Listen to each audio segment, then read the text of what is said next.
going everyone? Just wanted to make a quick little update video. The last video I made was on that second piece of land that I took a look at. It definitely wasn't suitable, and anyway the people that owned the land ended up getting back to me saying that they were going to sell it. Something to do with finance, I don't know, whatever, it doesn't matter because it wasn't really suitable anyway. Since then though, I have actually gone to go take a look at another piece of land which is probably the closest in terms of distance from where I live, and although it's not 100% perfect, it almost ticks more boxes than some of the other ones. So there's access to electricity right on the corner where the plot is. The whole field's about 2.5–3 acres, but the section that I'd probably start on is just under an acre, which is perfect. There's also water there. It's a bit more urban, hence the name Urban Acres, although this channel is called Rough Around the Hedges. My other handles on social media are called Urban Acres, and that's ultimately the name I'd probably use. So the lady I spoke to was really nice. She seems super keen, and so at the moment she's quite busy doing stuff in her personal life, and I've sent her off a little proposal thing about what I wanted to do, and she seems quite happy with it. So it's just a bit of a waiting game at the moment. In terms of when I'd be able to start this little market garden, I mentioned in the last video I had a problem with my knee, and since then I have had a date for an operation, which is really cool. But that's going to keep me off my feet for anywhere from 8 weeks to 12 weeks. So it'll take me towards the end of this year, beginning of next year, which is cool. It's kind of going to force me to rest, and I haven't really actually even been to the allotment that much. That's where I am right now, simply because walking around too much really tires me out. My knee starts locking. It's just not nice at all, basically. So I'm really grateful that I've got the surgery as quick as I did. So a lot of people fault the NHS, but even through this whole COVID thing, from the time I had my first scan till the date of my operations, probably less than 4 months. So you can't fault that. Anyway, so I said I was going to talk about my experience on that first piece of land, which is now gone basically. I emailed the agents with a final sort of proposal thing and all the things that I'd looked into and found out, and they never got back to me for an entire month. That really pissed me off basically, because being involved in business, I know how important it is to communicate with clients, and it's probably the number one thing. Even if things go wrong, by communicating effectively, the wrong things don't matter as much because there's open conversation. These people have been useless. I've done so much work, put so much time into researching all the things they wanted me to look into, and all for them to not really say anything. And eventually I emailed them saying, look, I'm not interested anymore, and they replied almost instantly saying, okay, that's fine. Anyway, so it doesn't matter. But I did learn a huge amount of stuff. To cut it short, or the conclusion is, it's not really even worth trying to farm on land that isn't arable already. It can cost a lot of money for doing surveys, and a lot of the people I spoke to about these surveys weren't really there to help me. They literally just wanted to get £1,000 out of me. There was one company I spoke to, because I actually phoned more than one and gave them the exact same story, and almost all of them just said, you have to have the survey, it's going to cost you £1,000. One of them said, yeah, you don't really need to do the survey. From what I said to him, he said, look, it's very low key, such a small project, honestly, just get on with it. But just to give you a rough overview, basically because the land hadn't been farmed for over 15 years, it's classed as uncultivated. I'm not going to go into all the details of that, but you can go look it up. And because of that, you have to then prove that you're not affecting any specific elements in the landscape, namely agricultural features and wildlife and habitats. So you've got to talk to DEFRA and to archaeological societies to find out all the information, and it can end up costing a lot of money. And I definitely found that people weren't willing to really give information unless you paid them. Now I get that. People's knowledge and expertise is valuable, especially if you've got experience and you've studied in a particular field. And I've got my own business, I go on about it, but sometimes there's a limit to how much you want to give people, because people do want to rinse you for free stuff, and it's annoying. You could spend 2 hours giving people information and talking and emailing back and forth, and then they just disappear and you've just wasted your time. So I get that. it's just frustrating because you hear statistics of young farmers. The average age of farmers in the UK is like 62. So, they go, we need to get young farmers, we need to get young people interested in farmers, but they make it so damn difficult. The information isn't forthcoming, and when it is, it's like 5 million pages of crap you've got to sift through to get one bit of information. Trying to get hold of DEFRA and Natural England is a nightmare. At one point I was on the phone for over an hour, just going back and forth in circles, going from one person to the next person. No one knew what was going on.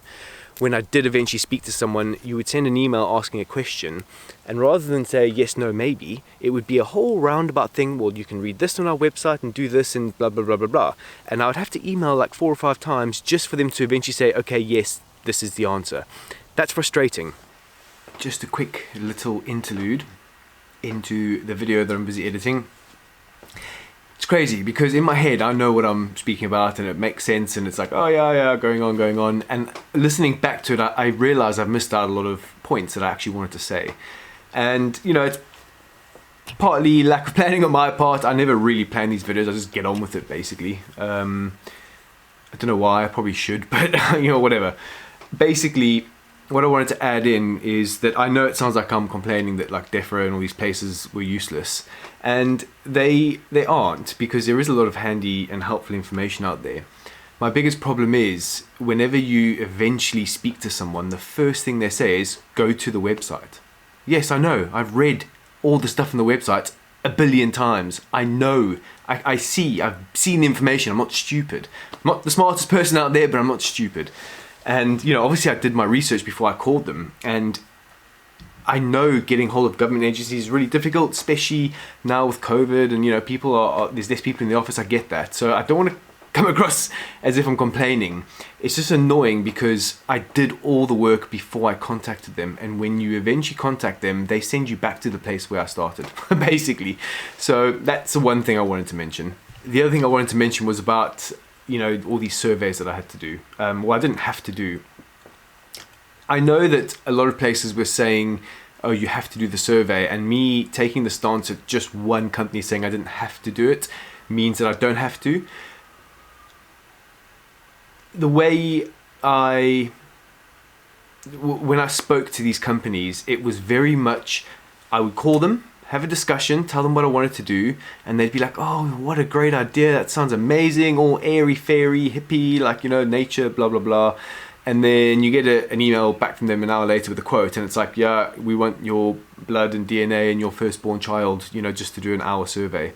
And I know it sounds crazy, but sometimes when you deal with people, I'm very much like, it's a person to person. People do business with people. And when someone comes across as like, oh, that's amazing, we're going to do everything we can do to help you. And in fact, one of the companies was like, we always want to help small businesses. We don't want to rip people off. And their quote came back and it was basically like, I had to sell my blood to be able to afford to do it. And that to me, it's saying one thing and doing another, the behavior is not congruent. And alarm bells go off straight away. And the reason why I only thought that the reason why I took the side of the company that said I didn't have to do it was because I said the exact same thing to every single place I spoke to, and he was the only one that said, I don't know why these other companies would say that to you. It's like, you're a market gardener, or well, not a market gardener, but you want to start a market garden. It's 1 acre, 1.2 acres. It's a field. Basically, you've already been told by archaeological departments in the Gloucestershire County Council that there's nothing of significance there. And he said to me, it sounds like people just want your money. And I didn't even mention any of that to him. So I was like, okay, well, this guy sounds a bit more genuine. And, he was a one-man band. I looked at his website, not very far from, he doesn't live very far from here. And the fact that he put me before money, or what my scenario before money, made me believe him a bit more than the others. So I don't want to sound like I'm biased. I just didn't mention all the stuff in the video because I was, it was like 8 in the morning or half 8 in the morning. I was at the allotment, and like I said, I kind of wing these videos. So I just want to clear that all up. Yeah, so we'll get back to the video now. So I wouldn't even really bother messing around with trying to do that, especially or trying to farm on land that isn't already arable. It's just not worth it, especially for a tiny operation. You know, one of the people I spoke to from some like ecological survey place that insisted I would have had to do a natural survey, and that survey's point is to make sure you're not damaging, you know, local habitat, so, you know, endangered species and things like that.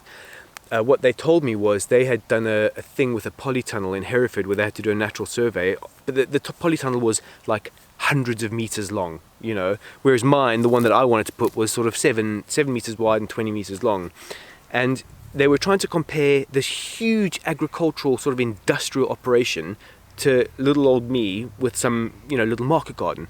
That is beyond, I just don't get it. It's like comparing apples and pears.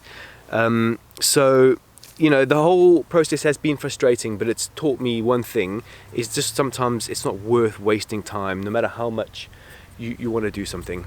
But it's good, because I'll never do that again. And I hope that if anyone out there is watching this and they want to try find land in the UK, don't mess around trying to get land that isn't already classed as arable.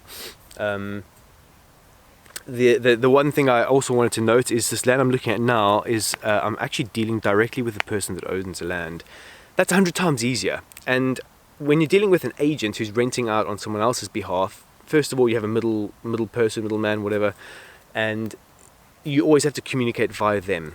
And if it's not in their interest to rent it to whoever's inquiring, then they're not going to put time into it. And I know people are going to say, oh, but that's, you know, unethical.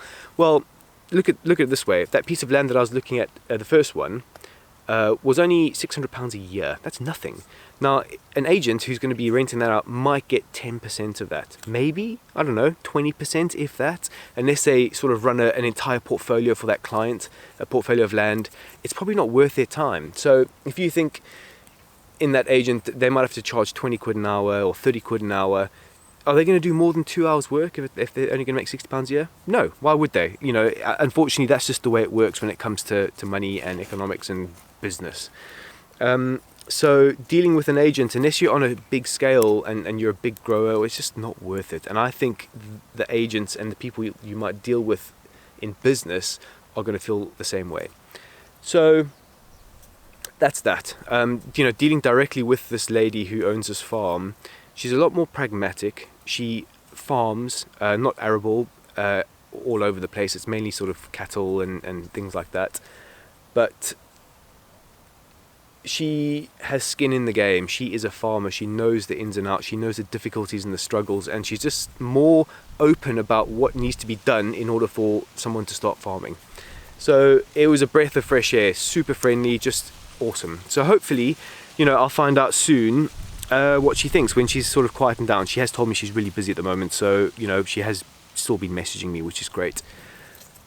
And again, obviously, a lot of this is going to hinge on money. I'll probably only be able to start doing anything or think about it in January, which is kind of good in a way because it's in the middle of winter. It's not like things are going to be growing anyway. And my whole plan anyway is to basically spend at least 1 year getting ready.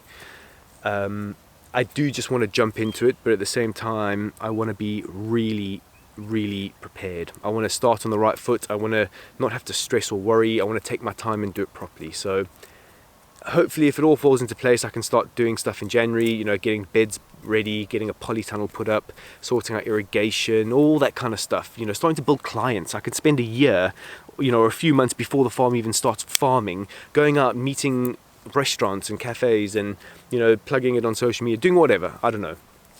But that's where I am basically at the moment. So things have slowed down for a number of reasons. Money, it's the end of the year, people are busy. Yeah, so it's still exciting. I'm not going to, you know, give up by any means, but it's looking kind of hopeful. So that's it. I just wanted to give you a quick little update. I don't know when I'll make my next video. It all depends what happens with this other lady and the farm, the piece of land. So that's it, everyone. Hope that you found that useful. If you have any questions at all, just ask in the comments below. It would be great if you could like this video, share it, subscribe if you're not subscribed already. All that kind of stuff helps my tiny little channel grow and get found by the people. And you know, I'm not doing this to make money or anything at the channel. I'm doing it at the moment to try help other people, not to make the same mistakes that I have made and bypass some of the crap that I've had to do. That's the whole purpose of it. So yeah, anyway, have a good day everyone. Hope you have a good weekend or day or whatever, night, whenever you're watching this video. Yeah, so that's it. Take care everyone. I'll chat to you soon.